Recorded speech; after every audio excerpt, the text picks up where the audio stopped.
Continuando con el programa, vamos a hablar ahora sobre un tema muy interesante que la literatura toca en forma de alguna manera confusa. Para nosotros es de importancia vital reconocer cuáles son sus características desde el punto de vista ecográfico, y hablo del síndrome postrombótico.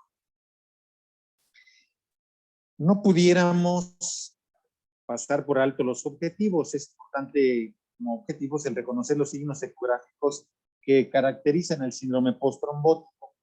Al final de esta charla, los asistentes serán capaces de mejorar sus competencias y habilidades en la optimización de la imagen Doppler para poder obtener imágenes de calidad y que puedan ser de utilidad para fijar un diagnóstico desde el punto de vista imagenológico, y considerar de igual manera las limitaciones que tiene el ecodoppler para seleccionar otros métodos de diagnóstico por imagen.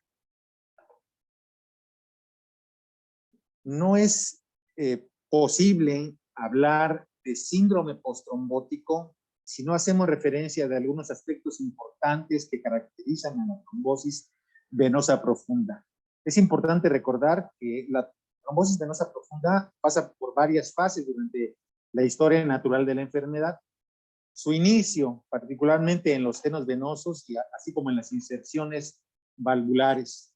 Su crecimiento longitudinal y circunferencial, que trae como resultado adherencias parietales. Posteriormente, el ingreso de fibroblastos y la recanalización. Con el paso del tiempo y la historia natural de la enfermedad, con tratamiento puede haber retracción del trombo, con pérdida de suero, y finalmente una fase de fibrosis. También es importante recordar que la trombosis venosa profunda es una enfermedad grave, potencialmente fatal, que junto con el tromboembolismo pulmonar conforman la llamada enfermedad tromboembólica.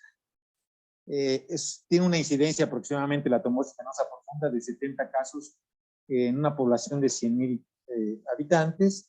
Y en algunas series se reportan hasta 210,000 casos de trombosis venosa profunda al año.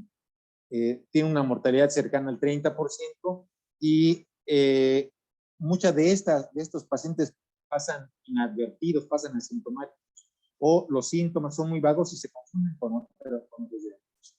Y un porcentaje muy importante de ellos terminan con manifestaciones clínicas de síndrome postrombótico, y esto es realmente preocupante, porque este síndrome postrombótico va a confundirse en muchos casos con pacientes que tienen cuadros de trombosis venosa profunda o recurrencia paritosa. ¿Cómo definimos al síndrome postrombótico? Bueno, el síndrome postrombótico es una secuela tardía de la enfermedad tromboembólica. Ocasiona insuficiencia venosa crónica profunda, provocada fundamentalmente por la hipertensión venosa, la cual a su vez es originada por la oclusión del sistema venoso, por un cuadro, en este caso, de trombosis venosa, donde además puede existir en el síndrome postrombótico reflujo por lesión o incompetencia valvular. El síndrome postrombótico se caracteriza clínicamente por presentar trastornos crónicos, caracterizados fundamentalmente por inflamación y cambios cutáneos en el miembro afectado. Considerada a la incompetencia valvular como secundaria de un evento trombótico previo, ya sea sintomático o asintomático, que como secuela condiciona la destrucción o la disfunción de las válvulas venosas profundas, de tal suerte que 1 de cada 3 pacientes con trombosis venosa profunda desarrollará secuelas postrombóticas en los primeros años posteriores al cuadro de trombosis venosa profunda. En estudios prospectivos se habla que la gente de los pacientes que desarrollan trombosis venosa profunda, de un 17 a un 50% de estos pacientes van a desarrollar cambios o signos clínicos de síndrome postrombótico en el primer año. Y después del episodio trombótico agudo, más o menos el 30% van a desarrollar manifestaciones postrombóticas particularmente caracterizadas por edema o dolor. Existen un par de estudios más que nos hablan sobre la epidemiología de la enfermedad y estos dicen que establecen que entre el primer y el segundo año después del cuadro de trombosis venosa profunda se desarrollarán este tipo de secuelas. En otro habla de que estas manifestaciones y signos y síntomas pueden aparecer de un 17% en el primer año hasta un 22% en el segundo año. Por lo tanto, de la mayor parte de los estudios disponibles parece deducirse que el síndrome postrombótico se establece aproximadamente un año después de las manifestaciones de trombosis venosa profunda y que tiene relación estrecha para algunos autores con la localización.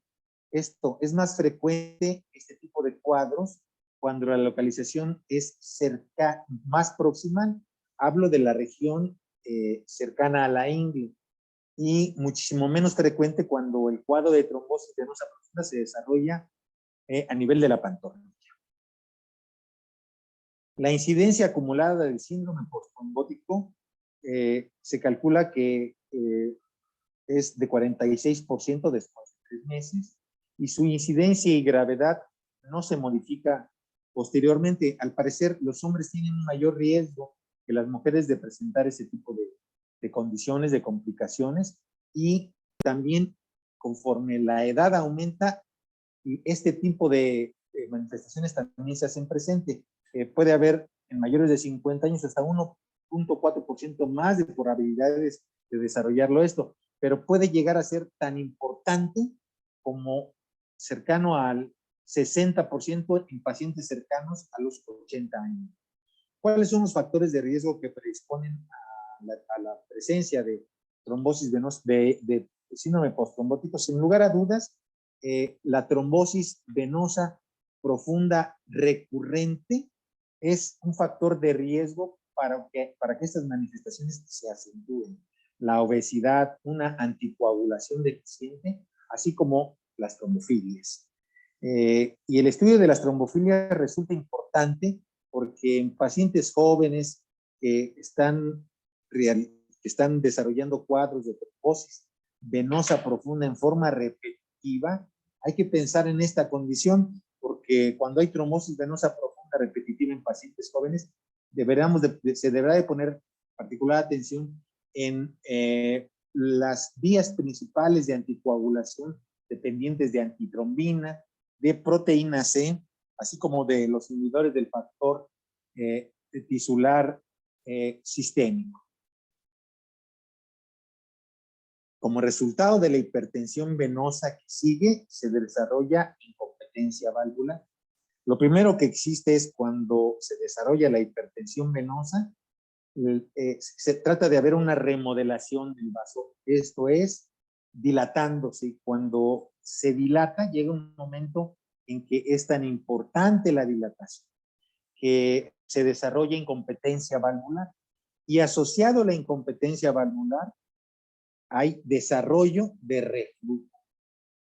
Posteriormente, esto del lado venoso capilar, cuando se incrementa la presión del lado venoso, disminuye del lado arterial capilar el flujo, y esto se vuelve un círculo vicioso en el que la hipertensión venosa condiciona incompetencia valvular, la incompetencia valvular de flujo, y esto a su vez obstrucción y éstasis. No olvidemos que la mayor parte de los cuadros de trombosis venosa profunda tienen su asiento en la denominada triada de Virchow, caracterizada por rémora, por lesión endotelial, así como los procesos alterados de la coagulación.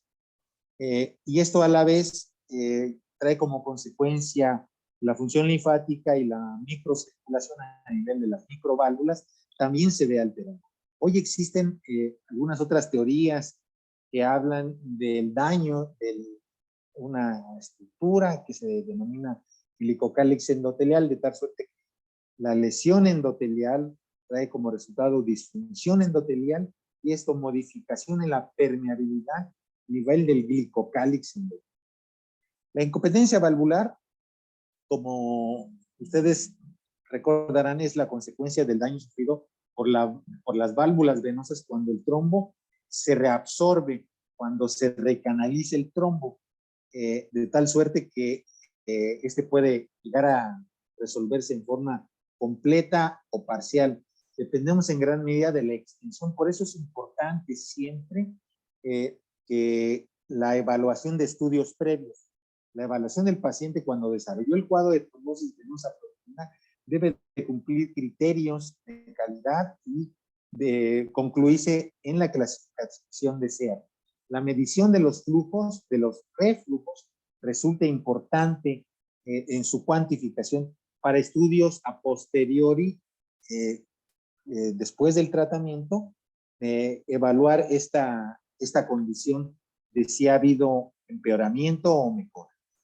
Si esta condición, si esta es incompleta, la reabsorción del trombo, puede aparecer una oclusión parcial de flujo de retorno venoso, lo que trae como resultado el desarrollo de colaterales, muchas de ellas epifaciales, que traen como resultado que dentro de un cuadro de trombosis venosa profunda inicialmente haya desarrollo de colaterales. Y en un cuadro de síndrome postrombótico, las secuelas, como puede ser flujo en sistema venoso profundo, se asocien en muchos casos a insuficiencia venosa extrasafena. Eso es de esas colaterales epifaciales que se desarrollaron para salvar, para repermeabilizar el área trombosada.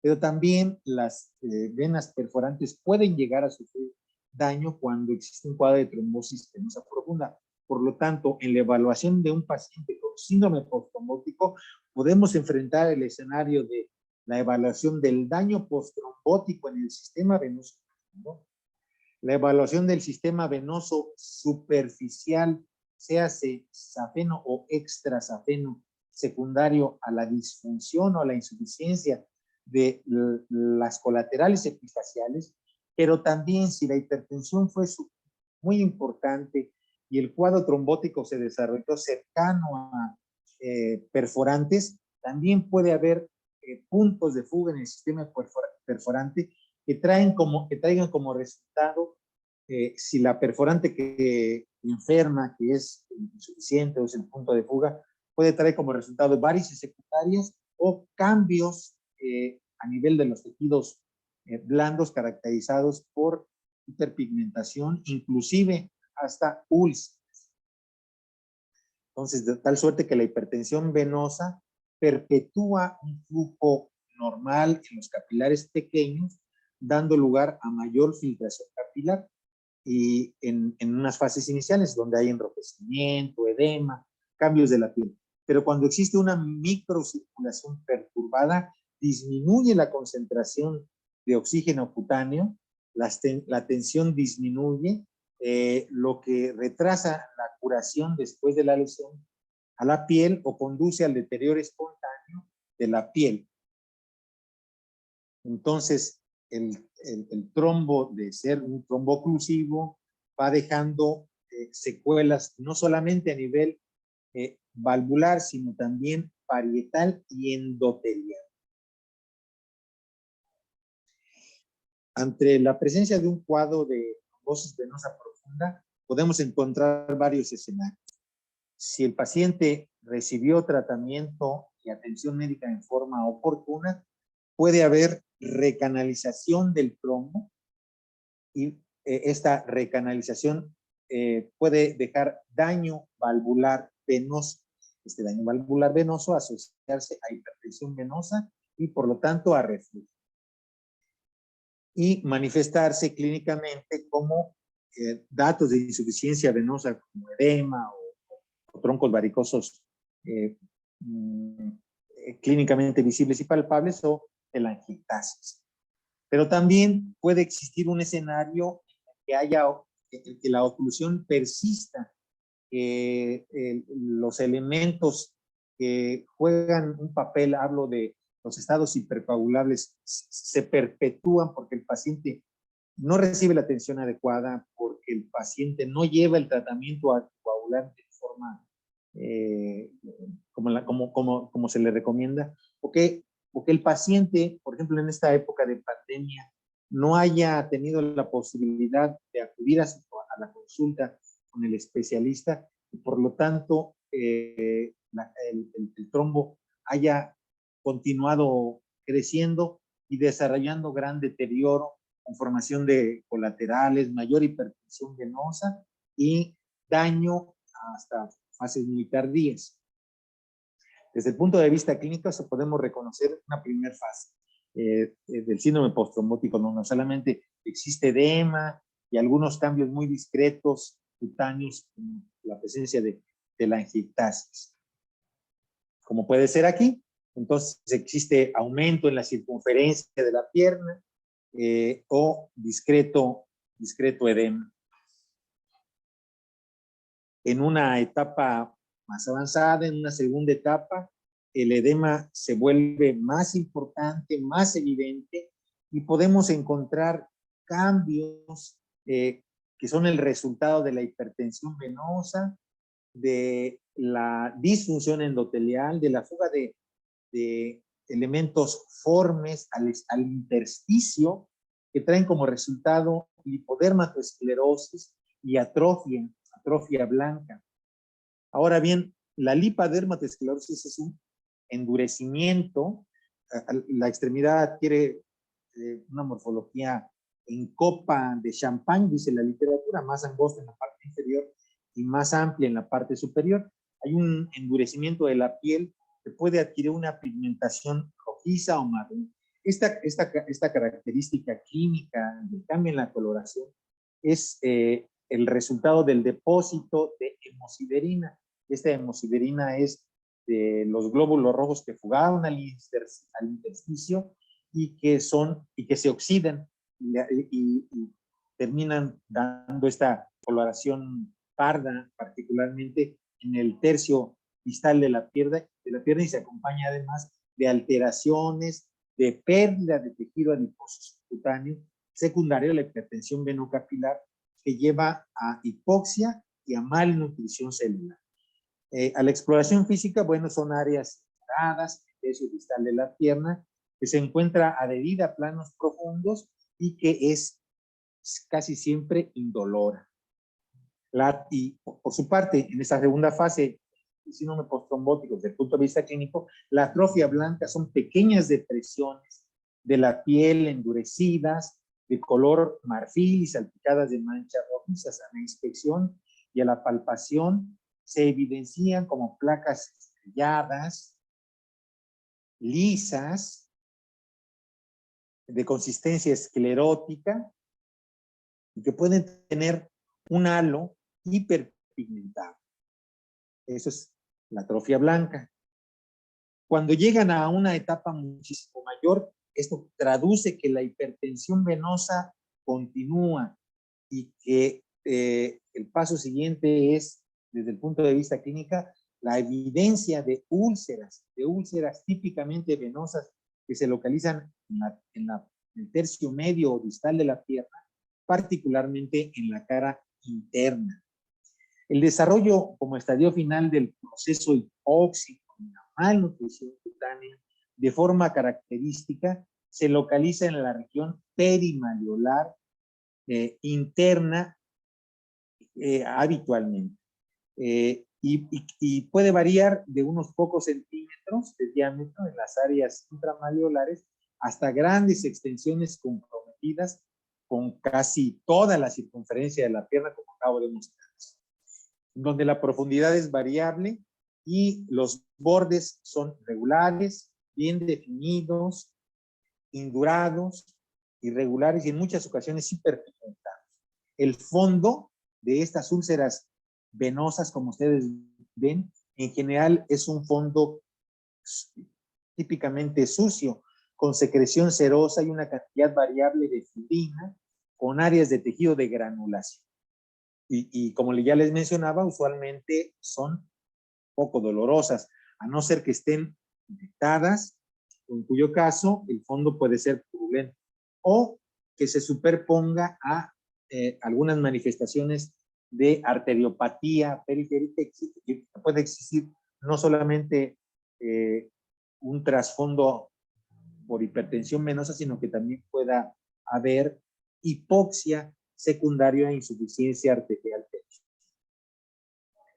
Desde el punto de vista clínico, las manifestaciones son muy extensas y el angiólogo lo que trata es de tener una idea clara de cuál es el escenario y tratar de estadificar al paciente. Existe la clasificación de Porter que habla de los pacientes que son desde una etapa asintomática, un estadio 0, hasta un estadio 3, que correspondería a una insuficiencia venosa crónica donde existe edema franco de la extremidad y trastornos tróficos con preúlceras.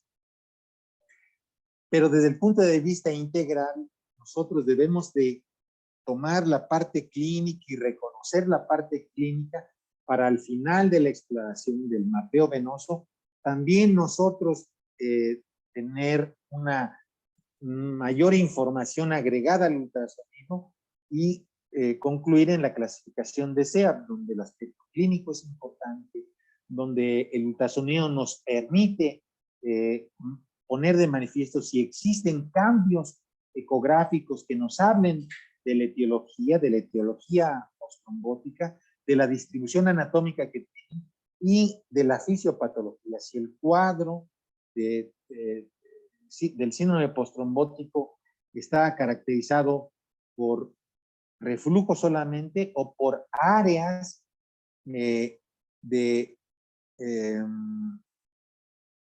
daño parietal que se manifiestan por reflujo, pero también por obstrucción, porque la obstrucción no solamente se puede dar por condiciones intravasculares, sino también extravasculares. Con esto quiere decir que la pared pierde elasticidad y al perder elasticidad pierde calibre y al perder calibre también el retorno venoso puede verse modificado y disminuir este retorno venoso. Las manifestaciones clínicas son importantes, debemos estar familiarizadas tanto con los signos como con los síntomas. Los síntomas, los pacientes pueden manifestar en los pacientes, como es un tipo de insuficiencia venosa crónica del sistema venoso profundo, las manifestaciones de síndrome postrombótico es pesadez, sensación de hormigueo, edema, dolor, parestesias, ¿verdad? Y los signos clínicos, bueno, ya los acabamos de mencionar, que pasa por varias fases. Y el diagnóstico en muchas ocasiones es clínico, pero se deben realizar algunas pruebas de evaluación de la macrocirculación, para lo cual es importante echar mano de algunas metodologías de diagnóstico por imagen, como puede ser la flebografía. Esta flebografía puede ser una flebografía ascendente o descendente, sin embargo, como ustedes saben, es una metodología en muchos casos invasiva que lleva implícito la aplicación de un material de contraste y que para algunos pacientes, bueno, resulta incómoda la realización de este tipo de estudios radiográficos, además de que si tiene alteraciones a nivel de la creatinina, bueno, puede ser una contraindicación para poderla efectuar. De tal suerte que el ecodoppler es hoy por hoy el estándar de oro para poder hacer un análisis morfológico y un análisis hemodinámico, porque tienen la capacidad de detectar la incapacidad venosa valvular y de determinar la obstrucción venosa crónica. ¿Cuáles son los signos ecográficos asociados a síndrome postrombótico, bueno, pues existen muchos signos ecográficos. Cambios murales caracterizados particularmente por incremento en el espesor de las paredes, incremento de la ecogenicidad, la presencia de sinequias intraluminales, de cordones fibrosos, restricción a las maniobras de compresibilidad con el transductor, que dicho sea de paso, resultan, si de por sí existe, puede haber afectación del tejido blando perivenoso, o sea, en la pantorrilla puede haber gran compromiso por estos cambios por lipodermatoesclerosis, atrofia, úlceras que traen como resultado incremento o más bien pérdida en la lasitud de este tipo de tejido. Entonces hay restricción a la compresibilidad. Con el paciente de pie se puede dificultar la compresión para poder valorar si existe o no compromiso intravenoso, si existe obstrucción intravascular. Reflujo en el sistema venoso profundo es otro signo ecográfico. Disminución de las velocidades de retorno. Flujos bidireccionales, no solamente reflujos, flujo bidireccional. Pérdida de la facicidad cuando tenemos la posibilidad de hacer muestreos con Doppler espectral. Disfunción de la bomba muscular de la pantorrilla que mediante signos indirectos nos habla de que existe disfunción de la bomba muscular de la pantorrilla. Estos signos es pérdida de la convexidad de la musculatura, incremento en la ecogenicidad de los planos musculares. También podemos encontrar como otro signo ecográfico ecogenicidad alterada y alteraciones en la estructura de los tejidos blandos. Éstasis, rémora, lo que se denomina en el lenguaje flebológico como ecocontraste espontáneo, así como incremento en los índices de dureza del tejido blando, esto al evaluarse mediante elastografía cualitativa. Y no olvidar que también puede existir participación de las venas perforantes, por lo tanto, podemos encontrar y documentar también de forma agregada puntos de fuga en el sistema venoso perforante. Aquí algunos datos de síndrome postrombótico. En esta primera imagen les muestro a nivel final la vena femoral común, la unión safeno-femoral en eje corto y sin compresión, y aquí con compresión. Esta imagen representa restricción a las maniobras de compresibilidad. Un dato más es la irregularidad y los cambios murales. Aquí el Doppler color activo nos permite identificar irregularidad de la pared, engrosamiento y aumento en la ecogenicidad de la misma.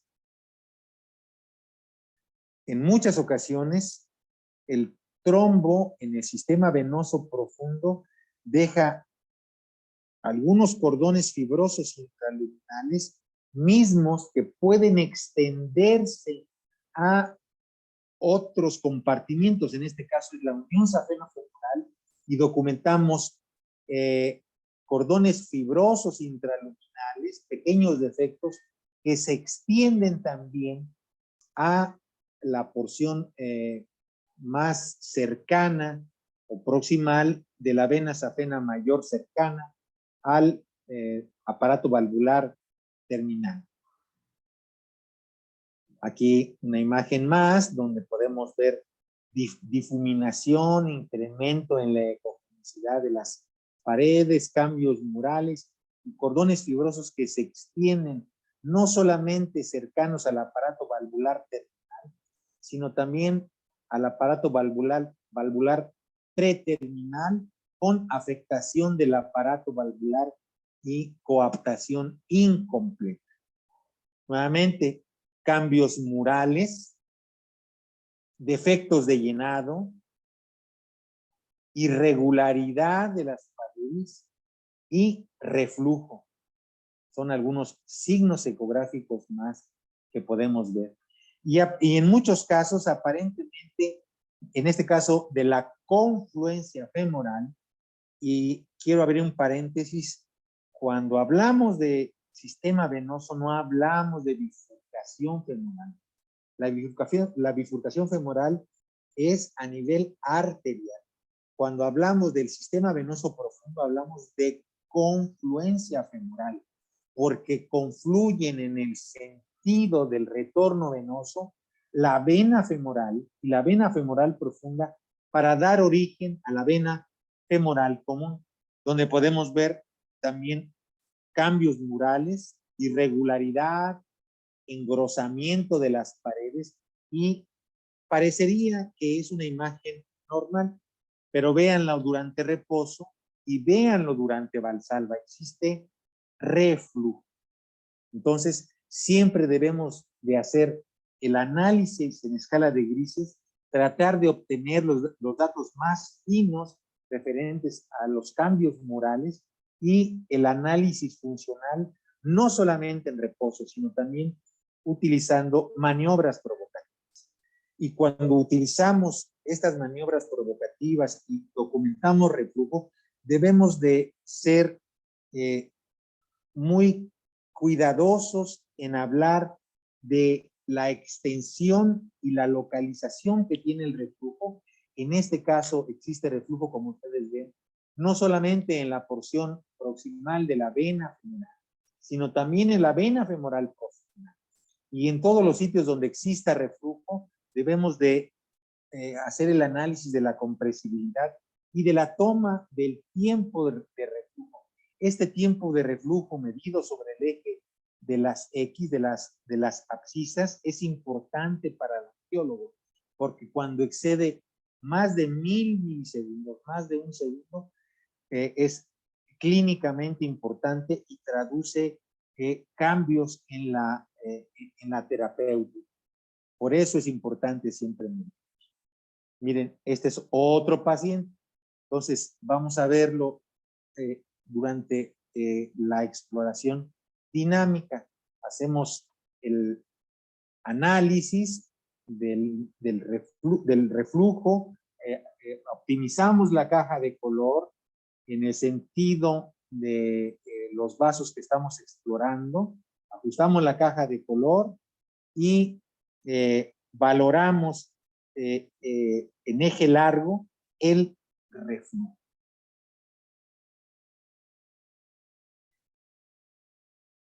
Muy bien.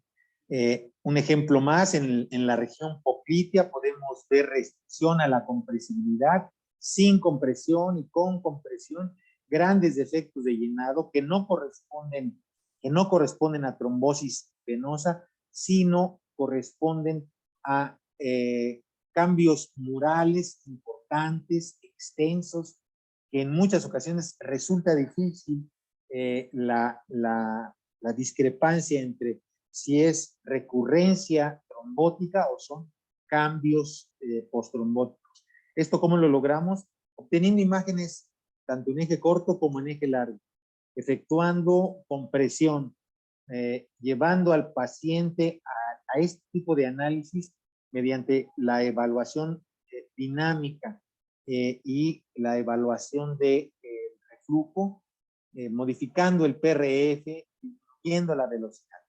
Miren, ahora un plexo sóleo, no olvidar también que es importante la evaluación de los troncos venosos infrapoplíteos, de las venas musculares surales, tanto del plexo sóleo como del plexo gastrocnemico. Y encontramos todos estos cambios murales con sinequias intraluminales, defectos de llenado al evaluar con Doppler color, que se hacen muchísimo más manifiestos con cambios murales.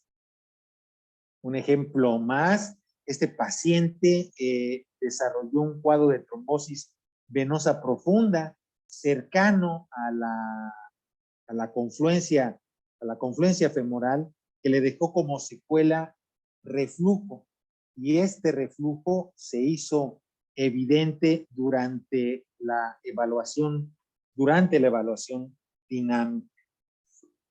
Qué importante es hacer siempre este recuento y echar mano de todos los elementos que dispongamos, no solamente el Doppler color, sino también el Doppler de potencia, si es que no obtenemos respuesta durante las maniobras provocativas y se identifica el reflujo, ¿verdad?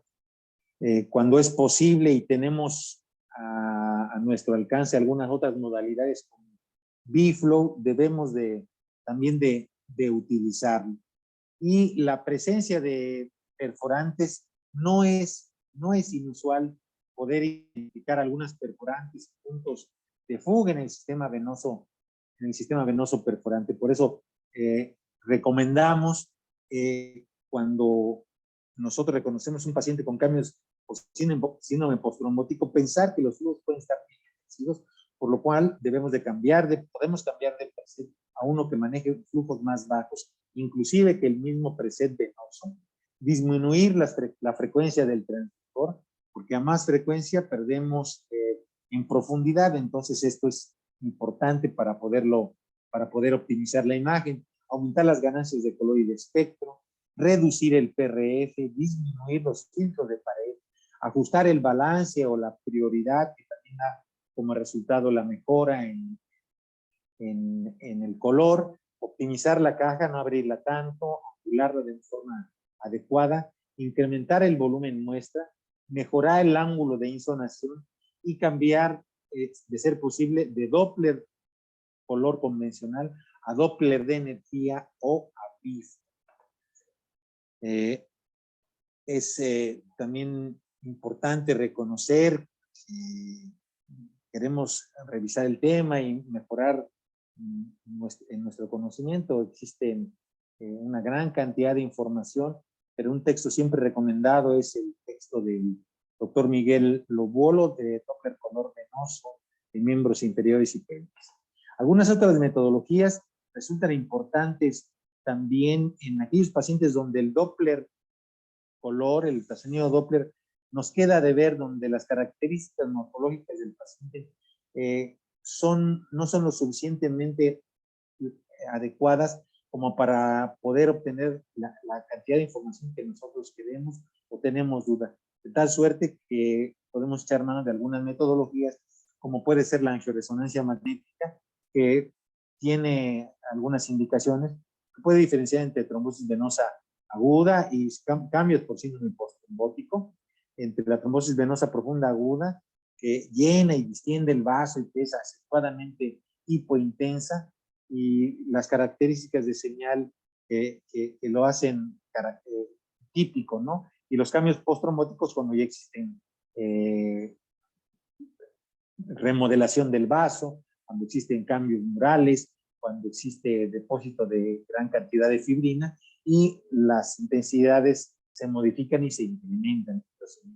Así como incrementada intensidad y menos volumen del trombo o de los cambios murales en estadios más avanzados.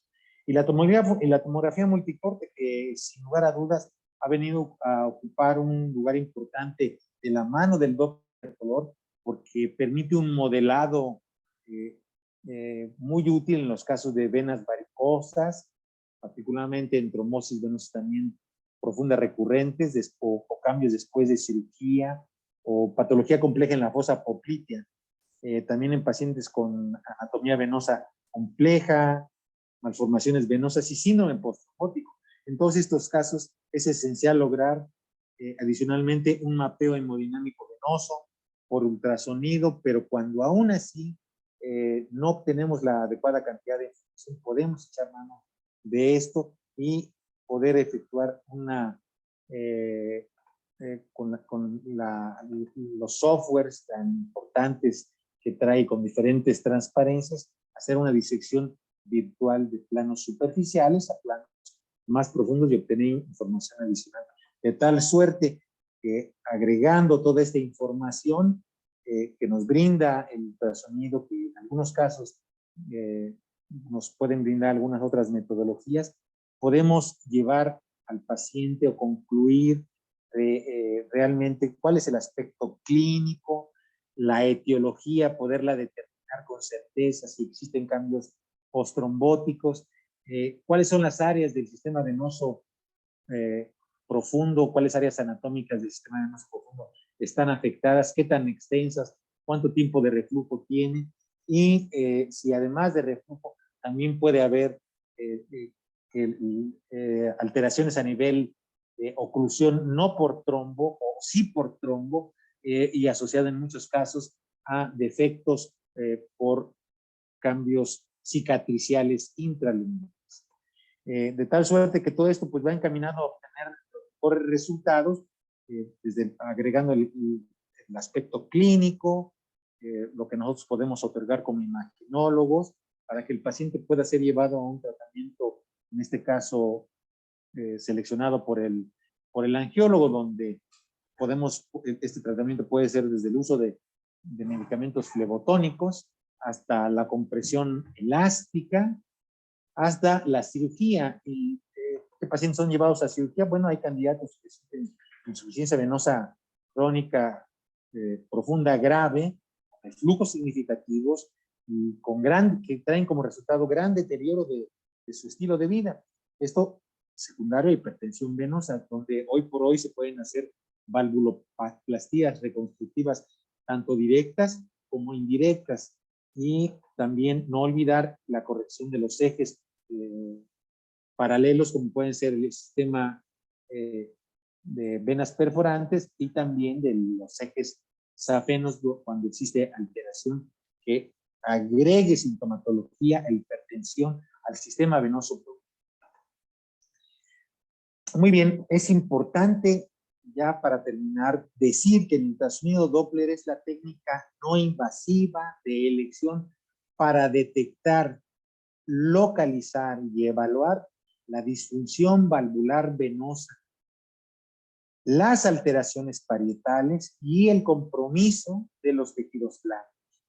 Adquiere gran importancia la realización de exploraciones ecográficas seriadas y la comparación de ellas para poder hacer un análisis de los cambios y evaluar el tratamiento que se ha llevado. Y resulta, por lo tanto, fundamental la adecuada y estrecha comunicación con el imagenólogo, del imagenólogo con el cirujano vascular. Ya para terminar, les muestro esta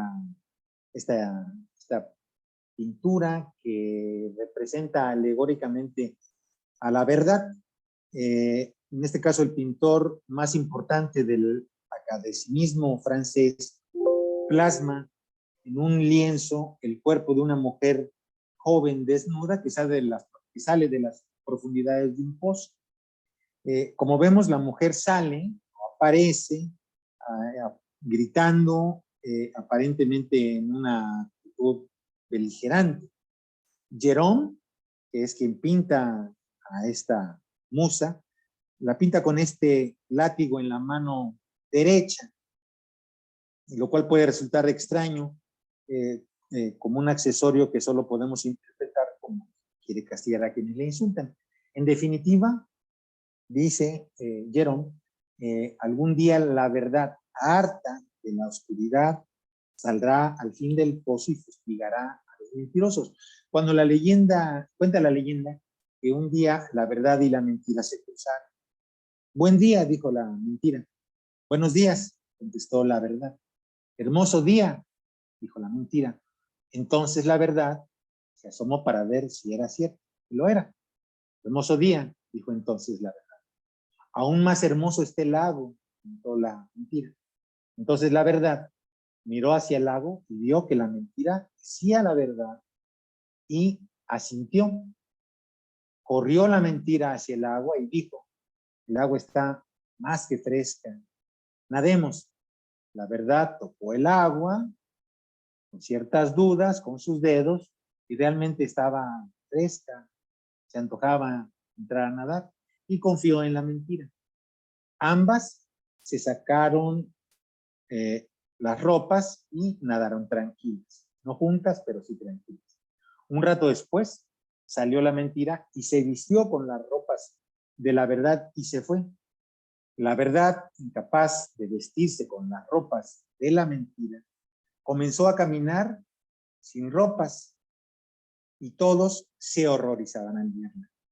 Es así como aún hoy en día la gente prefiere aceptar la mentira disfrazada de verdad y no a la verdad al desnudo. Les agradezco por su atención. Muchas gracias.